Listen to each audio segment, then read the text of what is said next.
Nikki's cafe ഇപ്പോൾ റിലേഷൻഷിപ്പായിട്ട് ബന്ധപ്പെട്ട് ഒരുപാട് വീഡിയോസ് ചെയ്യാറുണ്ട്. അതുകൊണ്ട് തന്നെ ഒരുപാട് എൻക്വയറീസ് വരാറുണ്ട്. ഒരു റിലേഷൻഷിപ്പ് ഇഷ്യൂ ബന്ധപ്പെട്ട് പാലക്കാട് നിന്നൊരു പയ്യൻ വിളിച്ചു. അപ്പോൾ അയാൾ പറയുന്നത് എന്തുകൊണ്ടാണ് അയാളുടെ ഭാര്യ പിണങ്ങിപ്പോയതെന്ന് അയാൾക്കറിയില്ല എന്നാണ് പറയുന്നത്.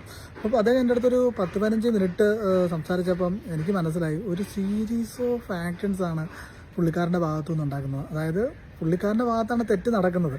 പലപ്പോഴും ആ തെറ്റ് അദ്ദേഹത്തിന് മനസ്സിലാക്കാൻ പറ്റുന്നില്ല എന്നുള്ളതാണ് റിയാലിറ്റി. അതായത് 2 കാറ്റഗറിയിലുള്ള ആളുകളാണ് കല്യാണം കഴിച്ചിരിക്കുന്നത്. പക്ഷേ ഇദ്ദേഹത്തിൻ്റെ കേസിൽ ഇദ്ദേഹത്തിൻ്റെ സ്വഭാവത്തിന് മാച്ച് ചെയ്യുന്ന, ഇദ്ദേഹത്തെ ഇഷ്ടപ്പെടുന്ന പെൺകുട്ടികളുണ്ടാവും. അങ്ങനെ ഒരാളെ ആയിരുന്നു ഇദ്ദേഹം കല്യാണം കഴിക്കേണ്ടത്.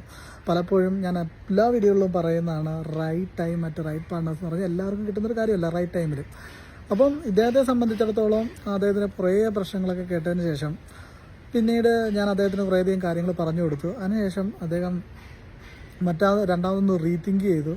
മറ്റൊരു റിലേഷൻഷിപ്പിനെ കുറിച്ച് ആലോചിച്ചപ്പം അദ്ദേഹത്തിന് ഒരുപാട് ഡൗട്ടുകൾ ഉണ്ടായിരുന്നു. എന്തൊക്കെയാണ് വുമൺ സൈക്കോളജിയിൽ അദ്ദേഹത്തിന് ഇഷ്ടപ്പെടുന്ന ഒരു പെൺകുട്ടിക്ക് ഉണ്ടാകുന്ന ക്യാരക്ടേഴ്സ് എന്തൊക്കെയായിരിക്കും, അവരുടെ എക്സ്പെക്ടേഷൻസ് എന്തായിരിക്കും, അതോടൊപ്പം ഓപ്പോസിറ്റ്, ഇങ്ങനെയുള്ള കുറേ കാര്യങ്ങളൊക്കെ പറഞ്ഞപ്പോൾ അദ്ദേഹം ഒരുപാട് കൺവിൻസ് ആകും. പലപ്പോഴും ഇങ്ങനെയുള്ള മാനസികാവസ്ഥ നിൽക്കുന്ന പുരുഷന്മാരാണെങ്കിലും സ്ത്രീകൾക്കാണെങ്കിലും അവർക്ക് ഒരുപാട് ഡൗട്ടുകൾ ഉണ്ടായിരിക്കും, സെൽഫ് ഡൗട്ട് ഉണ്ടായിരിക്കും, അടുത്തൊരു അറ്റാച്ച്മെൻറ്റ് ഇഷ്യൂസ് ഉണ്ടായിരിക്കും. അങ്ങനെ കുറേയധികം പ്രശ്നങ്ങൾ ഇവർ ഭയങ്കര കൺഫ്യൂസ്ഡ് ആയിട്ടിരിക്കുകയായിരിക്കും. അപ്പോൾ ഈ സമയത്ത് അവർ മറ്റൊരു റിലേഷൻഷിപ്പിലേക്ക് പോകുമ്പം അവരെ കറക്റ്റായിട്ട് ഗൈഡ് ചെയ്യാൻ, അവരുടെ പ്രശ്നങ്ങൾ കറക്റ്റായിട്ട് പ്രോപ്പറായിട്ട് ഗൈഡ് ചെയ്ത് കൊടുക്കണമെങ്കിൽ നമുക്കൊരു ഒരു ഒരു ഒരു ടീം തന്നെ വേണ്ടി വരും, അല്ലെങ്കിൽ നല്ലൊരു സപ്പോർട്ട് വേണ്ടി വരും. അല്ലെങ്കിൽ പലപ്പോഴും ആദ്യ ബന്ധത്തിലുണ്ടായതുപോലെ വളരെയധികം പ്രശ്നങ്ങളും ഒക്കെ ഉണ്ടായി വീണ്ടും രണ്ടാമത്തെ ബന്ധങ്ങൾ, അല്ലെങ്കിൽ രണ്ടാമത് തിരഞ്ഞെടുക്കുന്ന ബന്ധങ്ങൾ പോലും തകർന്നു പോകേണ്ടി വരും. പലപ്പോഴും ക്ഷമ പ്രാക്ടീസ് ചെയ്യേണ്ടി വരും, അല്ലെങ്കിൽ സഹാനുഭൂതി, അനുകമ്പ, റെസ്പെക്റ്റ്, ഇങ്ങനെ ഒരുപാട് കാര്യങ്ങൾ നമ്മൾ ബോത്ത് പാർട്ടീസ് പ്രിപ്പയർ ചെയ്യേണ്ടി വരും. അപ്പം നമ്മൾ ഓരോ കേസും 1-to-1 സ്റ്റഡി ചെയ്താൽ മാത്രമേ നമുക്കിത് കറക്റ്റായിട്ട് ഐഡൻറ്റിഫൈ ചെയ്യാൻ പറ്റത്തുള്ളൂ. അപ്പോൾ നിങ്ങൾ റിലേഷൻഷിപ്പിലേക്ക് പോവുകയാണെങ്കിൽ, പോകുമ്പോൾ നിങ്ങൾക്ക് ഒരുപാട് ഡൗട്ട് വരുന്നുണ്ട്, എനിക്ക് ഓക്കെ ആണോ അല്ലയോ എന്നൊക്കെയുള്ള കാര്യങ്ങൾ നമ്മളൊരു പ്രൊഫഷണൽസിൻ്റെ ഹെൽപ്പോട് കൂടി തന്നെ വാലിഡേറ്റ് ചെയ്യേണ്ടതായിട്ടുണ്ട്. ഇതിൽ നിന്ന് ഒരുപാട് സൈക്കോളജി ടെസ്റ്റുകളും ഒക്കെ നമുക്ക് മനസ്സിലാവും. കുറേ ചോദ്യങ്ങൾ തന്നെ ഓപ്പോസിറ്റ് ഇരിക്കുന്ന ആളുടെ ആഗ്രഹങ്ങളും ബാക്കിയുള്ള കാര്യങ്ങളും ഒക്കെ ചോദിക്കുമ്പോൾ തന്നെ നമുക്ക് മനസ്സിലാവും നമുക്ക് പറ്റിയ ആളാണോ അല്ലയോ എന്നൊക്കെ ഉള്ള സംഭവങ്ങളൊക്കെ മനസ്സിലാവും.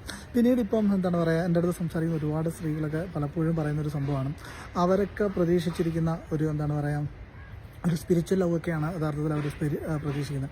പക്ഷേ നിങ്ങളങ്ങനെ സ്പിരിച്വൽ ലവിലേക്ക് എത്തുമ്പോൾ അത്ര ഈസി പ്രോസസ് ഒന്നുമില്ല. നമ്മൾ ഒരുപാട് പണിയെടുക്കേണ്ടി വരും. നമ്മളിതുവരെ വിശ്വസിച്ച കുറേ വിശ്വസിച്ചുകൊണ്ടിരുന്ന കുറേ കാര്യങ്ങൾ മാറ്റി ചിന്തിക്കേണ്ടി വരും. നമ്മളൊരു സാധനം കണ്ടുപിടിക്കണെ കുറച്ച് എഫർട്ട് ഇടേണ്ടി വരും. അങ്ങനെ കുറേയധികം ഫാക്ടേഴ്സ് ഉണ്ട്. അങ്ങനെ ഇതൊരു ലോങ് ടൈം ജേണിയാണ് ഇന്നുള്ളത്. ഒരു ഡൈവോഴ്സ് അല്ലെ പോസ്റ്റ് ഡൈവോഴ്സിന് ശേഷമുള്ള ലൈഫ് എന്ന് പറയുന്നത്. പിന്നെ അതോടൊപ്പം തന്നെ കുട്ടികളുടെ കാര്യത്തെക്കുറിച്ച് അവർക്കുള്ള കോൺഷ്യസ്. അപ്പോൾ രണ്ടാമതൊരു സ്റ്റെപ്പ് ഫാദറോ വരുമ്പോൾ ഉള്ള എന്തെല്ലാം കാര്യങ്ങളാണ് ശ്രദ്ധിക്കേണ്ടത്, രണ്ടാമത് റിലേഷൻഷിപ്പ് എന്തെല്ലാം കാര്യങ്ങളാണ് ശ്രദ്ധിക്കുക, അങ്ങനെയുള്ള കാര്യങ്ങളെക്കുറിച്ചൊന്നും കൃത്യമായിട്ട് ഒരു അവയർനെസ് കേരളത്തിലെ ജനങ്ങൾക്ക് ഒന്നുമില്ല. നമ്മളൊക്കെ ഫോളോ ചെയ്യുന്നത് പുറത്തുള്ള UK, USA ഉള്ള സ്റ്റഡികളൊക്കെ പഠിച്ചിട്ടാണ് നമ്മൾ സംസാരിക്കുന്നത്. അപ്പോൾ നിങ്ങൾ റിലേഷൻഷിപ്പായിട്ട് ബന്ധപ്പെട്ട് നിങ്ങൾ മറ്റൊരു റിലേഷൻഷിപ്പിലേക്ക് പോകണം, എന്തെങ്കിലും ഡൗട്ട് ഉണ്ടെങ്കിൽ ഈ നമ്പറിൽ കോൺടാക്ട് ചെയ്ത് കഴിഞ്ഞാൽ ഞങ്ങൾ കൃത്യമായിട്ട് നിങ്ങൾക്ക് അഡ്വൈസ് തരുന്നതായിരിക്കും.